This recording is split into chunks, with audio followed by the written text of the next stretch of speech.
जुर्म कितनी भी चालाकी से क्यों न किया जाए, कत्ल कितनी भी चालाकी से क्यों न किया जाए, कातिल कोई ना कोई सबूत छोड़ ही देता है जिससे पुलिस उसके तक पहुंच जाती है। आज हम आपको उत्तर प्रदेश के जनपद बलरामपुर में 3 साल पहले हुई हत्या का एक ऐसा राजफाश करने जा रहे हैं जिसने पूरे परिवार को धोखे में रखा, इसी के साथ पुलिस को भी धोखे में रखा।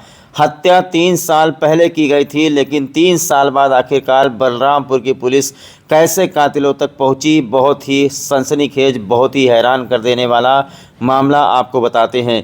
मामला बलरामपुर जनपद के पचपेड़वा थाना क्षेत्र का है, जहां पर 3 साल पहले लापता हुए युवक सलामतुल्लाह की हत्या का मामला पुलिस ने उजागर किया है। प्रेम संबंध के चलते आरोपियों ने सलामतुल्लाह को नशीला पदार्थ खिलाकर हत्या की थी और गला घोट करके गाड़ी में मार दिया था। लाश को बोरे में भर करके नदी में फेंक दिया था।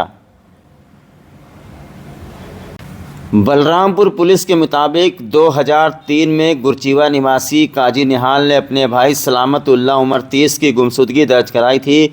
जांच के दौरान पुलिस ने मोबाइल लोकेशन व सर्विलांस की मदद से राजन गुप्ता उर्फ समीर तक पहुंच गए।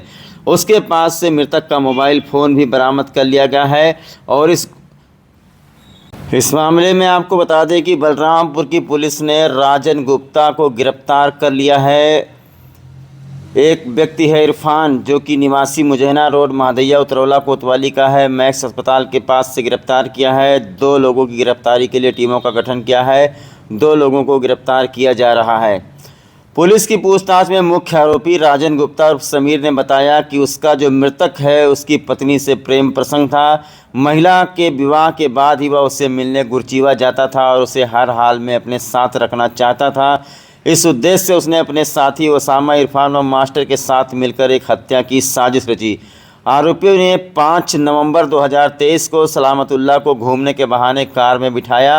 रास्ते में ग्लूकोज में अल्प्राजोलम की गोली मिलाकर उसे पिला दी। बेहोशी की हालत में रस्सी से गला घोट कर उसकी हत्या कर दी।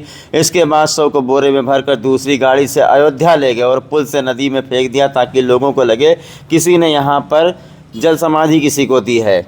लेकिन बलरामपुर की पुलिस ने जो गुमशुदा व्यक्ति था उसके मोबाइल फ़ोन को सर्विलांस पर लगाया था, लेकिन जो ये हत्यारे हैं ये लोग इतने शातिर थे कि उसका सिम उन्होंने बाहर निकाल दिया था और कहीं अलग अलग क्षेत्र में उत्तर प्रदेश में जा कर के जहाँ पर वाईफाई मिलता था वहाँ से वाईफाई कनेक्ट करके जो मृतक है उसके सोशल मीडिया हैंडल पर अपना पोस्ट वगैरह डाला करते थे, ताकि लोगों को ये लगे कि व्यक्ति अभी तक जिंदा है। 3 साल तक लगातार सोशल मीडिया पर उसके अकाउंट से यहाँ वहाँ का पोस्ट फोटो वगैरह पुराना डाला जाता रहा, जिससे लोगों को ये लग रहा था कि शायद युवक शादी से खुश नहीं था, नाराज़ होकर के कहीं प्रदेश में चला गया है, कमाई कर रहा है। जब 3 साल बीत गया तो कहीं ना कहीं पुलिस को शक संदेह हुआ और पुलिस जो सर्विलांस लगाती थी उससे कोई फ़ायदा नहीं हो रहा था। ये लोग जो है वाईफाई कनेक्ट कर लेते थे, यानी 3 साल तक मृतक का मोबाइल इन लोगों ने अपने पास में रखा। लेकिन अचानक एक दिन जब घर वालों ने कहा कि 3 साल हो गया है, कोई खबर नहीं मिल रही, सिर्फ सोशल मीडिया पर पोस्ट वगैरह आ रहे हैं, लोगों को लग रहा था कि शायद व्यक्ति जिंदा है। लेकिन ये शातिर हत्यारे की साजिश थी। ये ही हर जगह से पोस्ट यहाँ वहाँ से डालता था और इसी में घर वाले जो है परेशान रहते थे कि हाँ अभी अब आदमी जिंदा है। शातिर हत्यारों को ऐसा करते करते 3 साल बीत गए। पुलिस इधर सर्विलांस पर फ़ोन लगाए हुए थी। पुलिस को कभी कभी लोकेशन मिलता रहता था कि व्यक्ति यहाँ है वहाँ है। अब पुलिस को भी नहीं समझ में आ रहा था, हो सकता है कि आदमी नाराज़ होकर के चला गया हो, कहीं दूसरी शादी कर लिया हो, जिंदा हो। लेकिन शातिर हत्यारे ये कारनामा कर रहे थे पुलिस को गुमराह करने के लिए, परिवार को गुमराह करने के लिए।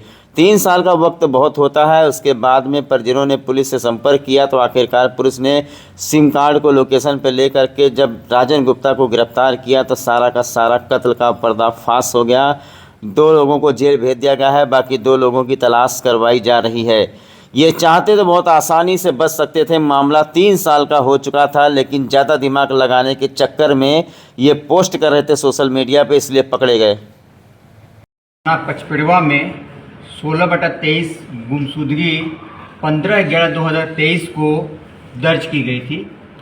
उसमें ऐसा बताया गया था कि जो गुमशुदगी दर्ज कराने वाले व्यक्ति ने बताया था कि उसका भाई सलामतुल्लाह पुत्र काजी वो गुमशुदा है और वो मिल नहीं रहा है। इस गुमशुदगी के बाद पुलिस ने लगातार उसकी खोजबीन की, जो भी गुमशुदगी पता करने का प्रोसेस है उसकी भी खोजबीन की यहाँ एक बात उल्लेख करने वाला है। आज जो मुलजिम गिरफ्तार हुआ है वो उस गुमशुदा व्यक्ति को खोजने में पुलिस और परिवार के साथ बढ़ चढ़ के पार्टिसिपेट कर रहा था, तो उस पर शक का उस वक्त कोई गुंजाइश था नहीं। और उस वक्त लगातार हम लोग पुलिस ने लास्ट लोकेशन से सबसे सर्च किया था, तो उस वक्त कुछ पता नहीं चल पाया। लेकिन पुलिस को उसके बाद जो गुमशुदा व्यक्ति है उसके मोबाइल का लोकेशन कहीं कहीं कुछ दिनों पे मिला करता था, तो हम लोग उसको ट्रेस करने का प्रयास करते थे।